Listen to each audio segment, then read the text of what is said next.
VOA news minute के साथ मैं हूं आयशा तंजीम। माली के वजीर आजम शेख मुडीबू डियारा ने कौमी टेलीविजन पर आकर अपने इस्तीफे का ऐलान कर दिया है। इस ऐलान से चंद घंटे कबल ही फौज ने वजीर आजम डियारा को उनके घर से गिरफ्तार कर लिया था।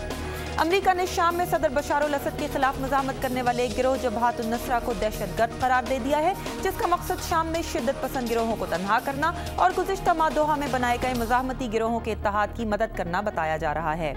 बरतानवी बैंक HSBC को मनी लॉन्ड्रिंग के जुर्म में अमरीकी हुक्काम को तकरीबन $2 अरब का रिकॉर्ड जुर्माना अदा करना पड़ेगा। बैंक पर मैक्सिको की ड्रग माफिया और माशी पाबंदियों के तहत ममालिक जैसे ईरान के लिए अरबों डॉलर की गैर कानूनी तरसील के इल्जामात हैं।